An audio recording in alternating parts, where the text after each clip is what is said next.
Hello, everybody, and welcome to the National Atomic Testing Museum's special webinar featuring an afternoon with Lucy Jane Santos, author of Half-Lives, The Unlikely History of Radium. My name is Joseph Kent. I'm the Director of Education here for the museum, and we're thrilled to have you all joining us virtually today to listen to Lucy Jane Santos talk about her brand new book. And just want to go over a few things with you. Just to let you know, we will be taking questions for Lucy towards the end of the event. And if you'd like, as she's speaking, feel free to go into the chat and type up your questions, and we'll be able to be happy to ask her that at the very end. So I would like to get into a little bit more about Lucy before we get started. Lucy Jane Santos is an expert in the history of 20th century leisure, health, and beauty. Lucy has appeared as an occasional contributor on TV and radio, and her historical research has been featured by History Today, BBC History Revealed, The Telegraph, The Scotsman, The Daily Express, and on the BBC Two documentary, Makeup, A Glamorous History. Her most recent project is as creative consultant for the documentary Obsessed with Light, a film that tells the story of the performance artist, Loie Fuller. Half-Lives, The Unlikely History of Radium is Lucy's debut book. Her next book, which is a history of the element uranium, will be published in 2024. Lucy also works as a freelance historical researcher and consultant. And we are so excited to be welcoming Lucy here today. And on behalf of the National Atomic Testing Museum, I'd like to hand it over to Lucy Jane Santos.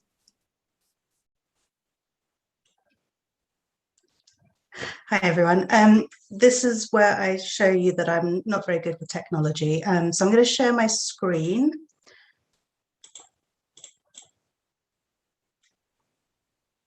If that's cool.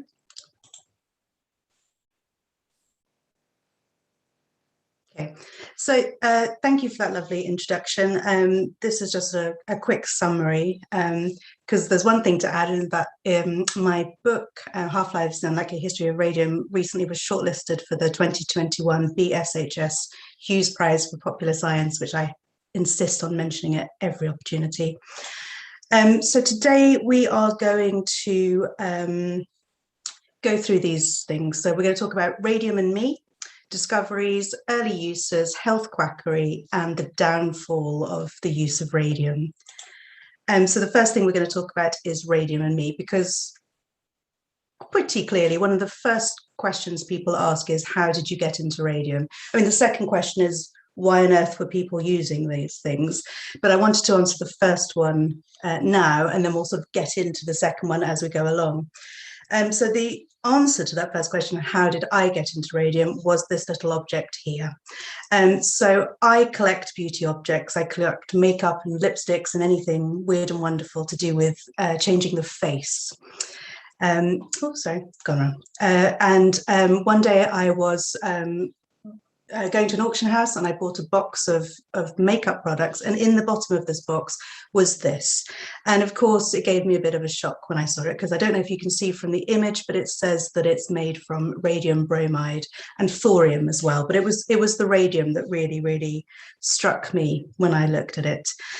So I started investigating what it was, and again, that question, why people would be using it. And I went to a website called Cosmetics and Skin, which is a man in Australia called James Bennett, who is the guru of all makeup information. And he actually had a little an article about this. So I started to find out a bit more about the company. And I knew that it, from James, I learned that it was launched in 1933, and it was a Paris-based makeup company. So the second answer is obviously something that we're going to be talking about over the course of the talk. So why people were using products like these, because it's important to say this was not an isolated incident. There was plenty of products out there. And I want to talk about people's different motivations for using the products, which sometimes we can't get at. It's quite difficult to understand why someone uses one particular brand of makeup or health products over another, but we can sort of investigate and explore a little bit. Now, in Half-Lives, my book, I really wanted to tell the story of the use of radium through the sort of lens of people who'd been deemed quacks or gullible. And it's through their stories that I really feel that a new history of radium is revealed. And it's one that's situating at the ever-evolving interface between science and medicine. And within these stories, there are a host of really fascinating characters, both scientists and non-scientists, who helped shape public discourse at the time and really helped shape our understanding of radium today and radioactivity as well.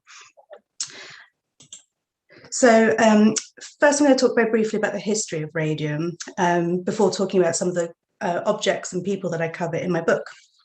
So it's really hard to know how to sort of pitch these talks, but bearing in mind who I'm talking to today, I am just going to do sort of three main headlines around the discovery of radium. So X-rays. We're in the late 19th century. It's German scientist Wilhelm Röntgen, and he discovers a previously unknown form of radiation that was invisible to the human eye. And it was so mysterious that it simply became known as X. Once this had been identified, other scientists were keen to see if this type of radiation could be found in minerals, and so started investigating. This is Henri Becquerel. Now, he was interested in whether luminescent materials, so that's materials that emit light when they're hit by sunlight, also might emit these mysterious X-rays. And he discovered what became known as the phenomenon of radioactivity. And at this point, I will mention that also I'm not very good at technology, but I'm also taking absolute liberties with science here. So I am being really, really brief and just sort of casually dismissing lots and lots of hard work from teams of scientists around the world in very brief paragraphs. Radium, so we've got Marie Curie here. So along with her husband Pierre, she carried on this research from Becquerel. And in 1898, they identified two new elements, polonium and radium. Scientists realized that they spontaneously changed into different substances in a process that became known as atomic disintegration. And at the same time, they emitted rays, alpha, beta, and gamma, that had different properties. So these scientists, and in turn, medical practitioners and entrepreneurs, which is where we're heading now, would struggle to understand the complicated properties of these new elements, which actually did behave very strangely indeed. So I'm just going to briefly talk about the early uses of radium. So we're now in sort of 1901. Illumination. So the substances that Marie Curie and the other scientists were working on was radium salt, so the chlorides and the bromides. And they realized that whilst it looked like common salt in daytime, at nighttime it glowed in the dark. And Curie wrote, sorry, I keep writing that. Curie wrote, one of our joys was to go into a workroom at night. We then perceived on all sides the faintly luminous silhouettes of the bottles or capsules containing our products. It was a really lovely sight and always new to us. The glowing tubes looked like faint fairy lights. Radium in hospitals. So as scientists were working with these radium salts, they realized that if they carried it in their pocket, which they were doing frequently because there was very little radium salts out there, so people were borrowing each other's sources of radium salts. And they realized that if you put it in your pocket for long enough, it would actually burn your skin through your clothes. Henri Becquerel and Pierre Curie both reported this. William Crookes, the English scientist, reported a nasty blister in his side after he'd been carrying radium salts around. So what happens next is really, we need to track back to X-rays. So when X-rays were first discovered, they became very quickly used diagnostically to be able to look inside the human body for broken bones or locating objects like bullets. Experimenters in this early medical science of X-rays reported that their skin was reddening, it was blistering, and it was shedding off. And they sort of started speculating that if it was doing that to healthy skin, what could X-rays do to unhealthy skin? And this is sort of the principles of hormesis. So a little bit of what's bad for you is good for you, and like cures like. And early experimenters did have some successes in this area. X-rays did seem to help skin diseases or certain skin diseases and external tumours. So when it was reported that radium was burning the skin as well, it wasn't a huge leap to think, well, maybe we can use radium in this way as well. So radium starts being used on moles and birthmarks, and a bit later on cancer as well. And it had advantages over X-rays. You didn't need a generator to make these rays, you just needed the salts. And you could also insert it deep inside the body, which would tackle deep-seated tumours. And the motivations here of these users are really the sort of limited options. So at the time, if we think about cancer particularly, the only real option that people had was surgery, and this would lead you open to infections and the dangers of hospital stays as well. So radium, or Curie therapy, as it became known in France, really did represent this sort of modern, clean technology. And because people didn't really know what they were working with, it developed empirically. So people experimented and found out what worked and what didn't. But at the time, radium was really considered to be a sort of super medicine. But this is where, so we're in 1903 now, and this is where radium sort of really crosses over into the realms of probably more quack type medicine. And why I'm saying probably is because this person, William Morton, who developed a treatment called liquid sunshine, was actually a very well respected doctor at the time. He was a respected physician. So he was a pioneer of X-ray therapies, and he was a professor of electrotherapeutic and diseases of the mind and nervous system at the postgraduate medical school and hospital in New York. So in early 1904, he had a lot of press coverage in places like the New York Times, because he claimed that he had cured 3 people of cancer. Now, his treatment combined radium, water, and light. So the first thing you did was you drank a mixture of water and quinine, which is a substance that glows when exposed to UV light. And as Morton claimed, it also glowed when exposed to radium. So if you drank that, it would cause the interior of the patient to light up and bathe the inside of the body with sunshine, which is why it was ultimately dubbed liquid sunshine. So you took this mixture, waited 15 minutes for it to absorb into the bloodstream, and then the patient was exposed to radium to activate this fluorescence within. So you can see here a picture of a man with a glass pressed up against his head. So we know from the press articles and from Morton's writings that he has suspended radium salts in the glass. And then you place it on whatever area of the body that you want to treat. And these radium salts then activate this fluorescence and then hopefully cure the disease. Morton's treatment was 15 minutes a day, 3 times a week. And the theory was that this fluorescence inside the body, inside the bloodstream, would kill the bacteria that was thought to cause disease. And that was a very prevalent theory at the time. Now, ultimately, this theory was discredited. But in early 1904, it looked very hopeful indeed. And so this is where, for me, when I'm writing about something that intersects between medicine, science, and culture, this is where it gets really interesting. So this is February 1904, and it's a bazaar dinner in New York City. So it's a dinner for the Technology Club, which is alumni of MIT. And it is in honor of Dr. William J. Morton. Now, the dinner is called the Sunshine Dinner. And it was meant to be in honor of Morton, but really it does seem to be sort of poking a little bit of fun at him as well. It's quite hazy what happened on this evening, but it's reported in lots of different newspapers. They're all slightly different reports because people are really having fun with these properties of radium. Now, although it's all different, they all sort of agree that the room where these people were having dinner, and it was 150 people having dinner, the room was darkened. There was glow-in-the-dark balloons. There was dancing skeletons. And it was rumoured in one place that the founder of the MIT, who died several years earlier, his skeleton was placed in the corner and also glowed in the dark as well. And you can see here images of people at this sunshine dinner. The main event of the evening was to drink a glass of what they called liquid sunshine. Now, it wasn't Morton's cancer treatment, but it was a sort of cocktail that had been invented by the Technology Club Entertainments Committee for this evening.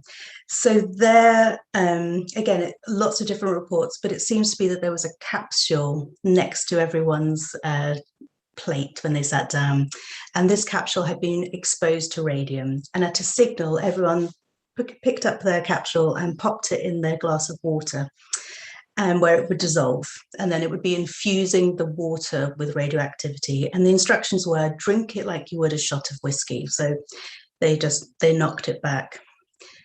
Now, there was no real reports of what it was meant to be doing to anyone there. It just seemed to be a bit of fun.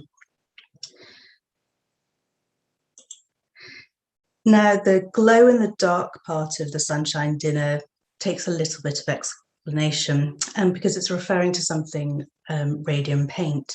Now, we'd already said that the Curies had reported the salts glowed in the dark, and the effect was of the reason that this was happening was subsequently understood to be caused by radiation agitating nitrogen that's naturally present in the air. And this vibration causes a buzz of energy, which is perceptible as a shimmer of light. And it's just luminous enough to be visible in the dark. Now, if you added a sticky substance to it, you could paint objects and make them glow in the dark as well. So people started experimenting. And again, so people were experimenting, but not getting very far with it. And it's worth just remembering here again that radium salts at the time were the most expensive and rare substance in the world. So not only did people not really have access to them, they weren't wasting them on painting walls and things like that. Now, this here is some radium ink, and this is by the L.D. Gardner Company. Now, L.D. Gardner is Lester Gardner, who just happened to be one of the leading figures of the MIT Technology Club, and he was actually the chair of the entertainments committee that had come up with the Sunshine Dinner, which had received a lot of press attention, and it was clearly designed to do so. Now, he just happened at the same time to have made a company that was producing radium glow-in-the-dark products, so ink and paints and various other bits and pieces. So obviously the Sunshine Dinner for him and Morton's treatments were, the motivation for him here was his own personal gain, really. It was his company and he wanted to launch it out on the world. Sorry for the quality of this. Now, he'd also trademarked the word radium in connection with theatrical costumes, and it was soon reported by about the middle of 1904 that Gardner's company had entered into an exclusive agreement with the producer F.C. Whitney, and Gardner was going to provide material for costumes for an exciting new scene at one of Whitney's plays. And this is the play. So Whitney was opening, in May 1904, Whitney was opening the play Piff, Paff, Puff at the Casino Theatre on Broadway. Now, the play itself is not that interesting. It's 4 daughters who have to be married off to secure an inheritance, and there is a series of obstacles preventing them. Obviously, at the end, it all sorts itself out. Now, Gardner's product was to provide costumes for this dancing troupe who were known as the Pony Ballet. And they're a vaudeville act, and it's around, the makeup changes, but it's usually about 8 teenage girls, and they specialize in this sort of a synchronized form of dancing, which was said to imitate horses' movements. And it was a really big thing at the time. The Pony Ballet comes into Piff Paff Puff at various key moments and does a dance. These costumes are from, I think it's from the first act. But the highlight of the evening was the last dance. And then the stage was plunged into darkness, and the orchestra, with the glow-in-the-dark painted baton for the conductor, started playing a piece of music that was especially written for the play, which was called the Radium Dance. Here we go. So this is the sheet music for the Radium Dance. And actually, you can hear the Radium Dance. Someone has recorded it, and it's on YouTube. And it's sort of this plinkety-plonkety little tune. It's quite catchy, but it's not brilliant. And when the Pony Ballet turned up to do their Radium Dance, these are the costumes that they were wearing. And their routine at the time seems to be a sort of synchronized skipping. and again, they're imitating horses skipping. I would love to have seen it, actually. And you can see from their costumes here that they would have had glow in the dark, probably little pom-poms on their hats and various places on their costumes. And it'd be quite, although the radium paint is not incredibly strong, it would have been very effective in a darkened theatre. Now, mainly because of the public reaction to the radium dance, this troupe of dancers, the Pony Ballet, their careers absolutely took off, and they were said to be earning $20,000 a year by the end of the 2 runs on Broadway that this play had. And again, it then went touring around America as well. But radium dancers were only part of the growing popularity of the substance. And at this point, radium is starting to become everywhere. So in industry, you have a company called the Gilbert Manufacturing Company who launches a brand new type of silk called radium. Now, there's no claim that it contains radium, but the name is in reference to the shimmer that was used in the actual fabric itself. There was also a company in Boston who applied for the trademark for the use of the word radium in relation to their leather boots and shoes. And the motivation of these is not to suggest the product has radium, but it's to confer a veneer of scientific excitement into their products, and really to suggest technological advancement, because radium at the time is this wonder drug, but it's also promised to cure so many things other than just health as well. There's discussions about whether it will light up Manhattan, whether it will provide energy in general as well. So when we look into health quackery around this time, we have products like this. So this is the Radio X company. And they had various products. So they had ointments, complexion soaps, healing pads, and a complexion cream as well. Now, they also boasted a celebrity endorser. So the singer Al Jolson claimed that their healing pads worked wonders for his throat. So he swore by Radio X's products to really help him sing as well. So I'm going to talk a little bit later about what a healing pad is. But we also look at beauty as well. So researchers had not only been looking at the ways that radium could cure cancer and cure diseases, but also the way that it could potentially slow down the aging process. In 1904, dermatologists had been experimenting with changing pigments, and they were looking at the effects of radium on the hair of mice. So their experiments involved hanging a tube of radium above mice for 15 hours at a time and seeing what happened. Now, it was noted that after 20 days, the mice lost their hair, and when it grew back, it had turned white. Less widely reported was that if they increased the length of exposure any longer, the mice actually were paralyzed. But people were starting to think about radium and beauty. So in 1906, an entrepreneur from Brooklyn filed a trademark for a product called Radium Bay. And this was a product that was for a tonic for the hair. Now, this cartoon here is from 1907. And it's worth bearing in mind that, as I kept saying, radium is such a rare substance that scientists and serious scientists and serious people were really quite bothered about the idea that precious radium would be used to make a woman look beautiful. It was considered to be a very frivolous use of it. Now, whether or not these companies actually used radium is sort of beside the point, and really something that probably couldn't tell. But this cartoon, you can just see at the bottom, there's a little jar of radium products. And it shows that she's using something called the Radium Beauty Restorer, which promises to turn her into a younger and more beautiful woman. But even though people were bothered by the use of radium this way, it was a growing market, and makeup at the time was a growing market as well. So makeup really exists on the fringes of the medical world. It's not considered when early drug laws are passed, and the industry is largely unregulated and the consumer unprotected. And there is a growing link between science and beauty.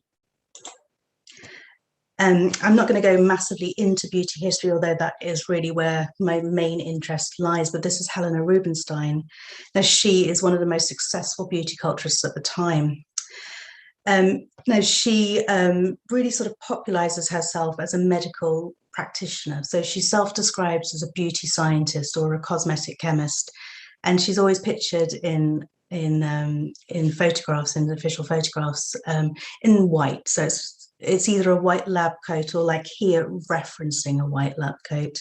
She claims she'd studied medicine, and she talks about her patients visiting her operating rooms. Now, there's no evidence that she herself used radium, but there are plenty of other people at the same time who were. So this is Helen Cavendish. So this product from Helen Cavendish, and she is a salon owner in Mayfair, which is one of the most expensive parts of London. And in 1911, she launched the Helen Cavendish Radium Beautifier and the Helen Cavendish Radium Cream. Now, she was taken to court by someone who actually claimed that he owned the trademark to the word radium in relation to anything to do with soap or hair or beauty. Now, the interesting thing here is that the trademark owner was trying to say that she was using the word radium to sort of pass off as his product. Now, his product was very successful. It was being sold in Harrods and had a huge amount of brand awareness around it. But the judge in this case decided that no, she wasn't trying to pass off. What she was doing is really just describing the contents of her product. So the radium here is Car is for Cavendish, and radium is referencing the products that she's using. Now, she changed the name to Radium to really not be in the bad books of the trademark owner. So that was the compromise that she came to. But after that, she started marketing herself as a specialist in radioactive toilet preparations, and she really talked about in her adverts that she was that radium was a scientific radium preparation, and she was an expert. And the way that it was said to work was that when you applied it to your scalp, in particular the hair restorer that she had, when you applied it to your scalp, it would stimulate the pigment glands, which would invigorate the scalp and restore the hair color. And when you put it on your face, it would stimulate the cells and bring back that sort of natural beauty as well. There were other products at the same time. So we had with the Radium Bay and the Radium. This is Frederick Godfrey's Renair Radioactive Antiseptic Hair Tonic, which is sold in a similar way to radium. So it's stimulating your follicles and either growing your hair back or restoring it to its original color. There's also something called White's Radium Hair Food, which advertised itself as saying, yes, healing and nourishing radium rays will stop falling hair. Now, we've come a long way from the types of radium therapy that we were talking about at the beginning, where it was burning the skin off, and it was quite a brutal product.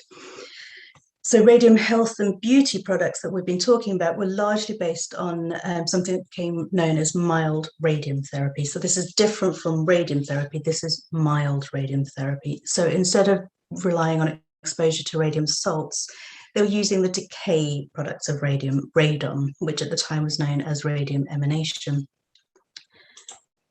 Now, this is just my little bit of science here as well.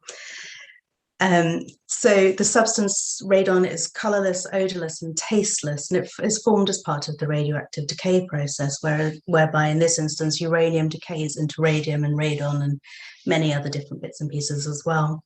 Scientists had worked out you could capture this gas, so you could capture it in a sealed glass vessel and then use it as an inhalation treatment. Now, proponents of mild radium therapy argued that exposure to radium in small doses would cause a certain amount of stress to the biological organism, and this stress would trigger a chain reaction that worked as a catalyst really to improve all sorts of things like joint blood circulation, boost the immune system, stimulate tissue regeneration, and then in the case of these hair products, stimulate the follicles and the pigments glands and things. Now, the popularity of mild radium therapy is really around spas. And this is something I don't have time to talk about today, but I do talk about in detail in the book. So it's spa towns like in Britain, like Bath and Buxton. In the US, you have Saratoga Springs, for instance, and lots of other places. So these are places where you could go and bathe in natural or enhanced radium waters. And this is part of this mild radium therapy movement. Now, it's also worked out that you could use radon, you could use radium to infuse products, which is where you get things like the face creams and the powders. So you only needed access to very small amounts of radium, but you could then make these products. And so this is how you get things like the O Radium hat pad, which is one of my favorites. So it's sold with the instructions: simply secure the O Radium pad permanently to the lining of your hat. And the result is that whenever you're wearing your hat, you are subjecting your hair to beneficent rays. And there's also the Radior pads as well. So these are Radior beauty pads. Now, Radior as a company starts in 1914 in London, but by 1918 they'd opened a US branch as well. They started selling rheumatism pads, so things that you would strap to your body and it would infuse with radioactive rays and cure your rheumatism. But by 1916, they'd gone into this beauty market and offered forehead pads, chin pads, nose pads, neck pads, I think, as well. And these were really successful in London. And like I said, they moved into the US. They opened an office on Fifth Avenue in New York to really try and tap into the American market as well. And they were offering these chin pads, beauty pads, but also a whole line of cosmetics and shampoos and eyelash beautifiers and all sorts of things. It was a massive operation. Other types of products that worked on the same principle was pots or jars that were lined with radioactive ores, which infused water with radioactivity. This is quite a familiar one, the Revigator. And the instructions were: fill the jar every night, drink freely when thirsty, and upon arising and retiring, average 8 or more glasses a day. And here's some other images of the same product as well. Now I'm going to quickly talk about the downfall. So we are now sort of in the 1930s. Now the worldwide popularity of radium begins to tarnish. And the entertainment industry, which is kind of where we started with the radium dance in the theatre, they'd once eulogized radium, but now they were focusing on the darker side. And there are 2 great films that I like to mention when I'm looking at this section. So the first one you can see in black and white here. So this is Blonde Venus, which is 1932, and it stars Marlene Dietrich and Cary Grant.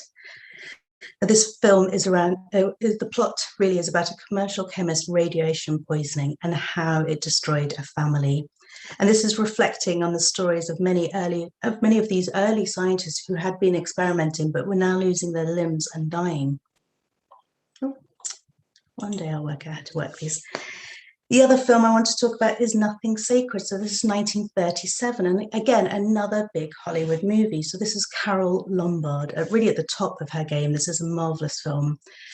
And she's working, I mean, I say it's a marvelous film, it's a really shady plot, really.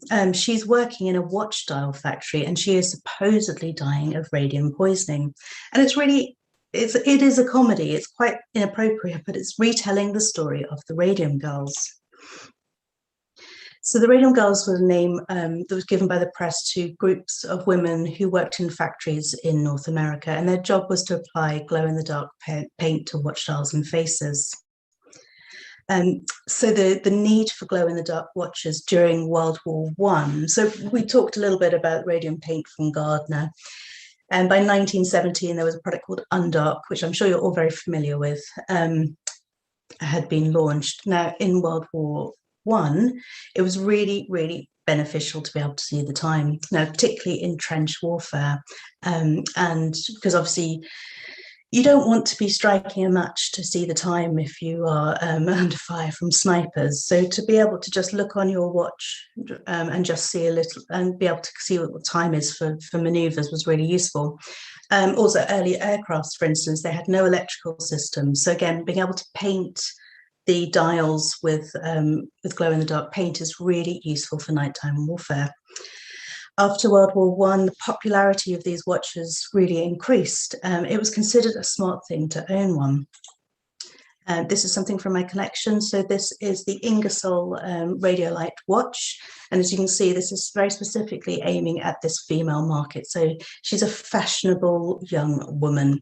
And you can see, I hope you can just about see, she's got on her watch, you can just see that the numbers have been picked out in a paint. So it's showing you that it's glow in the dark.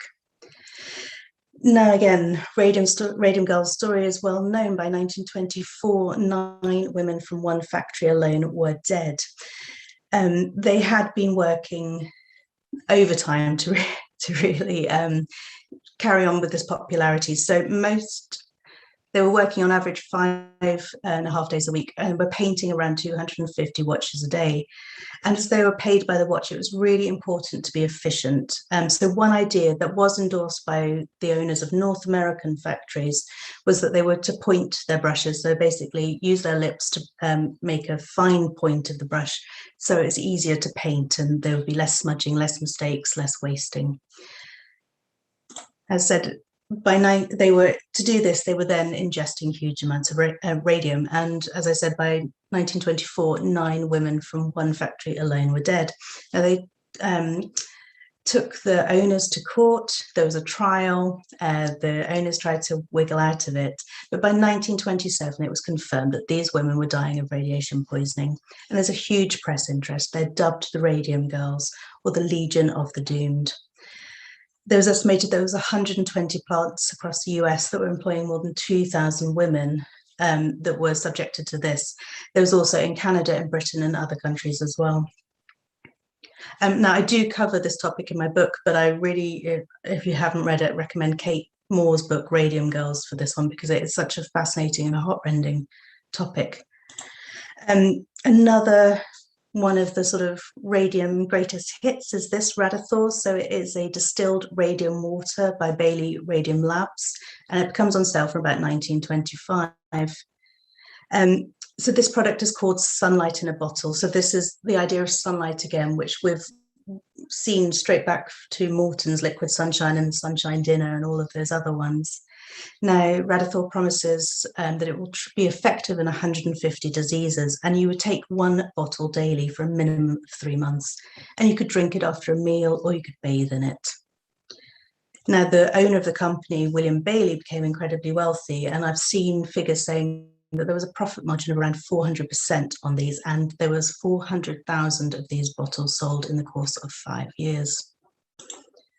It was obviously not so good for Eben McBurney Byers. Now, he's a millionaire playboy amateur golfer, and in 1927, he'd hurt his arm and he was prescribed a treatment of Radathor.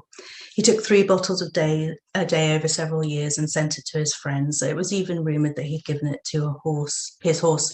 But after a few years, he started reporting that he had lost weight. He had headaches, toothaches. Now, it was eventually recognised that he had similar symptoms to the Radium Girls, and it was diagnosed as radiation poisoning. Now, he died in 1933, and his friend Mary Hill, who was an athlete who he'd also sent products to, had also died the year before. Now, the manufacturer of Radathor had been ordered to cease and desist, but it really didn't matter because William Bailey had gone on to another product in any case. Now, one thing that surprised me when I started writing the book, because these last 2 stories are very well known, I kind of assumed that by 1933, after Eben Byers had died and there was all of this press coverage about it, it was very clear, you can see here, he's died of radium poisoning. Now, I'd always kind of assumed that that was sort of the end of radium, especially in terms of health products and beauty products, but it wasn't. So the industry was not killed stone dead by these cases. So I'm just going to quickly finish off today by talking about another couple of things. So these are later than, so they really come in after Eben Byers had died. So the first one is the new ray. So this is an electric lamp and a radium health ray, it's described as, and it was introduced in 1935. Now it's a combination of radioactive materials and a normal household electric light. And the description says, the radioactive materials worked by giving off streams of invisible beta and gamma rays, which were said to be indoor sunshine, and they work to restore lost energy. it was also said to be a better light than electric light or any other gas light or any other lights that had come before it, because it would help to prevent eye strain. So it really had double benefits. And you can see at the bottom of this flyer here, a user says it certainly does prevent eye strain. Another one here is the Radiante Radiumised Corset. So this is 1937. So it's made with lastex, which is an elasticated yarn, and it was made of lastex that has been impregnated with an unspecified radioactive substance, and it was said to rejuvenate and revive, and also to help slender eyes as well. And again, these are really interesting to me because this is 1937. This is way after the radium girls. This is way after people started knowing the damage of radium. But it seems quite clear that people are prepared to risk using this substance if it will make them slimmer, or any of those other benefits that we've looked at tonight. And really, this is... there is no dramatic end here. Like I said, I thought the dramatic end was Eben Byers. I thought it would be something like this. There is no dramatic end to the use of radium in consumer culture, and especially beauty culture, which seems to be more resistant than any other type of use of radium in this sort of commercial sector. The AMA had removed their approval of radium use it internally in 1933, but not much else had really happened. But by the end of the 1930s, there were just fewer companies that prepared to align themselves with this substance. Radium had failed to live up to the expectations of its early adopters. It did not consistently cure cancer. It couldn't be relied upon to successfully cure other diseases. And then obviously in some places it was found to actually kill. And other substances were becoming popular. There were other substances that were thought to be just as beneficial, hormones, antibiotics, for example. And ultimately, fashions just change. Now, I was a little disappointed with that wild conclusion. But one thing I wanted to do in this book was to try and avoid the judgment of hindsight. And in the introduction of the book, I stated that I want to tell the story of those people who've been condemned by history as quacks and fools. And I really hope that by centering on their story, centering on these products that we've just very briefly touched on today, then the hopes and the promises that radium was giving people, I hope that it's gone some way to address the nuances of the beliefs and put people's lives into wider context, and put the use of radium into a wider context as well. So that's me for this. So if you have any questions, I would love to hear them. And these are some of my contact details here as well.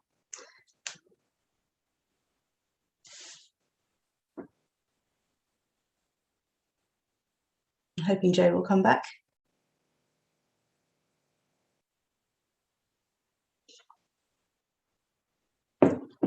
Okay, no, I will go. Oh, yeah.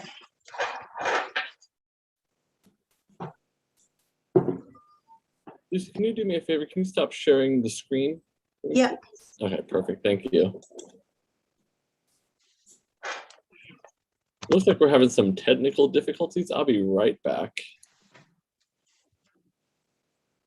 And I'll just sit here looking slightly awkward then. And also have some water because my voice is going.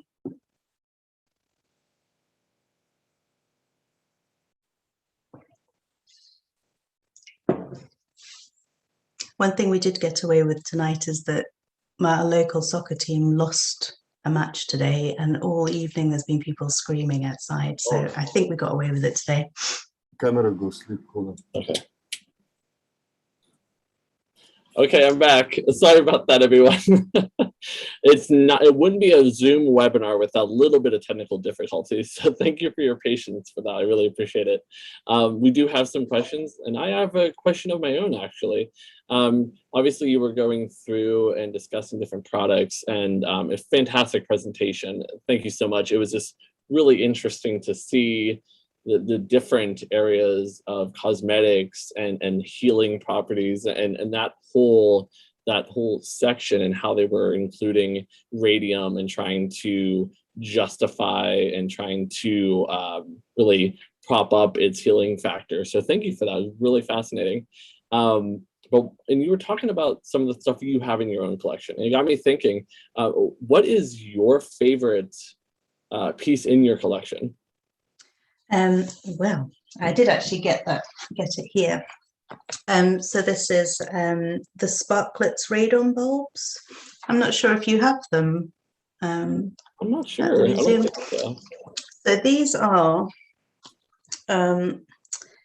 So these are for soda siphons. So you know when you make carbonated water with soda siphons, there's a brand called Sparklets, and this is Sparklets. So they, in about 1890 something, they introduced carbonated water using a soda siphon.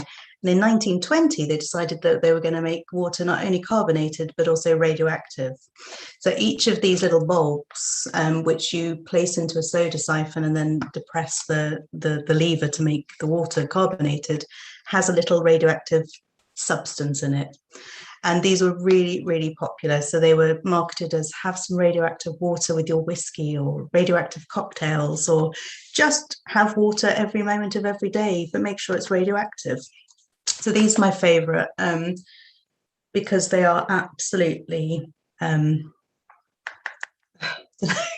they're definitely radioactive, they're definitely quite scary, and they were really, really popular as well. And they had like you could, once you use them, you could take them back to the shop and get them refilled and reactivated. So it's like a recycling scheme as well. And they sold thousands and thousands and thousands of them, and they were incredibly popular.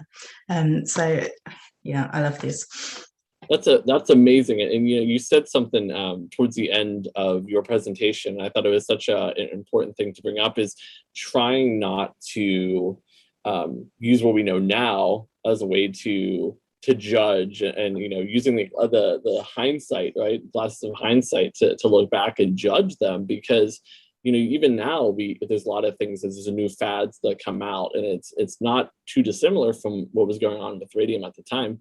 We know a lot more now, and we wouldn't include it in the water and things like that, but we also have had decades of research and knowledge that they just didn't have at the time. Yeah, I mean, it's probably a bad example, but I started using it last year, 2020, and I thought when Trump was talking about the early COVID treatments, with bleach and sunlight and all of that stuff, I thought about William Morton a lot. I thought about these ideas of turning your body into some sort of super antibacterial agent by absorbing things into your bloodstream and then activating it with sunlight or light of some kind. I thought about that a lot. Lots of ideas are not too dissimilar. Absolutely. No, that's a good comparison, because we do see it crop up from time to time. I'm going to bounce over to the chat, read off some questions that we have. The first one we have is asking, was there a functioning FDA at the time, Food and Drug Administration? Was there anything that was looking through this and saying, well, this doesn't seem to be healthy? But I know you mentioned that there were a lot of legitimate scientists who thought there was something to this, right? Yeah, well, I mean, one thing to say about the book is I was trying to, a lot of the radium information out there is about the US, so I was trying to do a balance by talking a lot about Britain as well, but there is quite a lot about America in there too, and it really is, it's really the American Medical Association that are thinking about and talking about the use of radium in products, and they're keeping an eye on it. So but the funny thing is what they're keeping an eye on is making sure that there is enough radium in these products to ensure that people can claim that the products are made of radium. So I talked briefly about Radior, the British company that comes into the US. Now, they are almost immediately brought to the attention of the Quack division of the AMA, and they're fairly dismissive, but at the same time, they're fairly concerned that these products do not have enough radium in. You need products that have radium in. If you're saying it's radium, stick loads of radium in. And obviously people aren't doing that. They're saying it's radium and then maybe making it in the building next door to a radium factory and hoping that it will infuse in some ways. But yeah, the AMA are really concerned that products should have as much radium in as possible. And in Britain, it's the same thing. So we've got the British Medical Association. They're doing lots of tests on these products, and they're saying not enough radium, barely has any radium in, needs more radium. So that's really the thing until sort of the 30s. It's give us the radium. Don't promise what you can't give us. That right. So it's really the opposite. Is it's like, why isn't there more? Why just dump all the radium in it? Yeah, absolutely. Yeah. There's not enough radium in these products to actually be effective. Okay. Is the sort of messaging out there. That's not to say that everyone agrees with that. There are obviously understandings that the exposure to radium is not a good thing. People from 1902, people had started saying, "Oops, we're dying. We're losing our limbs. Radium is not good." But it's just a sort of, I don't know. It's there's always this idea that radium can be bad in the wrong hands, but we are the right hands. So if you listen to us and use our products, you'll be safe. We have tamed this power. And there's a lot of messaging around taming radium. Only we know how to use radium. And that's one of the messages that comes after even Byers dies. Lots of these big spa towns in North America and in Britain are saying, well, of course he died, he's using those products. But if you come to our spa town, we have trained medical professionals. We know how to handle the power of radium. And that's again why it sort of extends further than after when people start dying. Never underestimate the power of marketing and spin. Yeah. Yeah. No, that's perfect. Very interesting. We also have another one asking if this is somehow similar to the carcinogens in cosmetics today, those factors. Is it similar with just, obviously one's radioactive, one's not, but in terms of the health and the concerns, would you say there's a similarity there? I mean, I guess the difference is that people are still claiming that the radium is helping. Whereas when you get products now that have traces of lead, for instance, or arsenic in them and things like that, or just general bad things that nobody can pronounce, they're not really part of the claim that something is being healthy. And it does. And if there is I don't like to specify, but if there is a current beauty product, it's a lot easier to talk about companies that haven't been around for 100 years. If there is a current beauty product that is using something as part of their marketing that they have not thoroughly tested or know what is long term, there's not the brand recognition of radium that we have now. So some long-winded name of some beauty product, people don't understand. They're taking a chance on. People really felt that they knew radium, that they understood radium. It was in newspapers, it was in theatres, it was everywhere. So it is similar, but it's not quite the same because of this cultural aspect of radium that we just really don't have with products today. Makes perfect sense. Absolutely. A lot of compliments in the chat about your presentation, and I have to agree with them. It's very, very revealing and just fascinating. I wish you could talk more. I know that everybody should go out and grab your book, because I think this is just a great topic, and it really looks at this in a different way. We know radium, how we talk about radium, for instance. We have the radium dial clocks as well, but just seeing it from general public perspective and what they're hearing and what they think might help them. It's just a great different perspective on that history of radium and how people interact with it. So that's fantastic. And one thing I want to do before we go, and first, Lucy, thank you so much for joining us, and everybody who joined us in the audience, thank you so much for being here. And once again, please make sure to grab Half-Lives, The Unlikely History of Radium.